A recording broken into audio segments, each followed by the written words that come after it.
Friends, நம்ம விஜய் மல்லி ஸ்டோரியோட upcoming episode எப்படி இருக்க போகுது அப்படின்னு அந்த வீடியோவில் பார்க்க போகிறோம். மெயினாக சிக்கலில் வந்து மல்லி எப்படியாவது தள்ளி விடணும் அப்படின்னு சொல்லிட்டு ராஜி முடிவெடுத்துட்டாங்க அப்படின்னே சொல்லலாம்.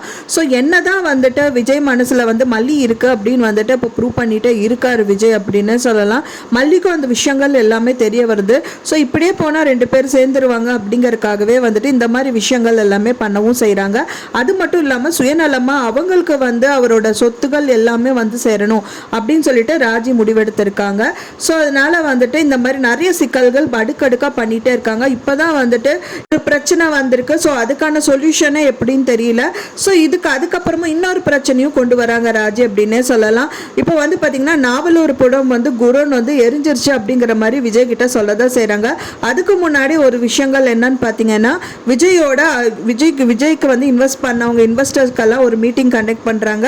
ஸோ அந்த டயத்தில் வந்து பார்த்தீங்கன்னா வந்துட்டு அவருக்கு ஆல்கஹால் கலந்து கொடுத்துட்றாரு. யாருன்னு பார்த்தீங்கன்னா குணசேகரன். ஸோ அதனால வந்து ரொம்ப மயக்கமாகி டாக்டர் வந்து பார்த்து ஸோ இந்த மாதிரி விஷயங்கள் எல்லாம் நடந்துட்டு இருக்கு. மல்லி தான் வந்து அவங்கள பார்த்துக்கிறாங்க விஜயை. ஸோ அப்படி இருக்கும்போது அடுத்த நாள் காலையில் அவங்க இறங்கி வராங்க. அதுக்கு அடுத்த நாளே வந்து பெரிய பூகம்பம் வெடிக்கிற மாதிரி வந்து ஒரு இன்சிடென்ட் வந்து ராஜி கையில் வச்சிருக்காங்க. அதுதான் நாவலூர் படத்தில் வந்து பார்த்தீங்கன்னா உன்னோட குடோன் வந்து எரிஞ்சிருச்சு அப்படிங்கிற மாதிரி சொல்கிறாங்க. அதுக்கப்புறமா எல்லாரும் உட்காந்துட்டு இருக்காங்க. அந்த டைம் பார்த்து தான் வந்துட்டு நிறைய பேர் வந்து என்ட்ரி கொடுக்குறாங்க. ஸோ அதனால வந்து அப்புறம் ஹலோ அப்படின்னு சொல்லிட்டு அவர் கை கொடுக்குறாரு விஜய். ஆனால் வந்துட்டு அவங்க என்ன பண்ணுறாங்க அப்படின்னு தெரியல. அவங்களே வந்து ரொம்ப டென்ஷனாக தான் வந்திருப்பாங்க அப்படின்னு நினைக்கிறேன். ஸோ அதுவும் வந்து இக்கட்டான நிலைமையில் தான் விஜயை தள்ளி விட போகுது. ஸோ இந்த மாதிரி நிறைய ப்ராப்ளமை வந்து விஜய் ஃபேஸ் பண்ணிட்டு இருக்காரு. மெயினாக வந்து மல்லி வீட்டை விட்டு துரத்தணும் அப்படிங்கறதுக்கான இந்த விஷயங்கள் எல்லாமே வந்து தீவிரமாக ராஜி வந்து பண்ணிட்டு இருக்காங்க. இப்படியே விட்டால் ஆகாதுங்கிற மாதிரி தான் இந்த விஷயங்கள் எல்லாமே நடந்துட்டு இருக்கு.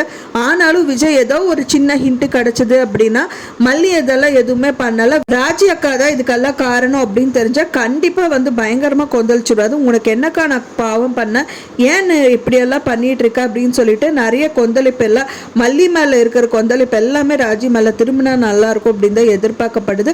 கூடிய விரைவில் அதை எதிர்பார்க்கலாம் அப்படின்னு தான் எதிர்பார்க்கப்படுது. நீங்க என்ன நினைக்கிறீங்க அப்படின்னு சொல்லிட்டு எனக்கு மறக்காம கமெண்ட்ல ஷேர் பண்ணுங்க. நான் சொன்ன இந்த தகவல் உங்களுக்கு பிடிச்சிருக்கும்னு நினைக்கிறேன். ஃப்ரெண்ட்ஸ், பிடிச்சிருந்தா மறக்காம லைக் பண்ணுங்க, ஷேர் பண்ணுங்க, கமெண்ட் பண்ணுங்க, சப்ஸ்கிரைப் பண்ணுங்க. மேலும் இன்னொரு மல்லி சீரியல் அப்டேட்டோட நெக்ஸ்ட் மீட் பண்றேன். தேங்க்ஸ் ஃபார் வாட்சிங் மை வீடியோ ஃப்ரெண்ட்ஸ். நெக்ஸ்ட் வீடியோல பார்க்கலாம்.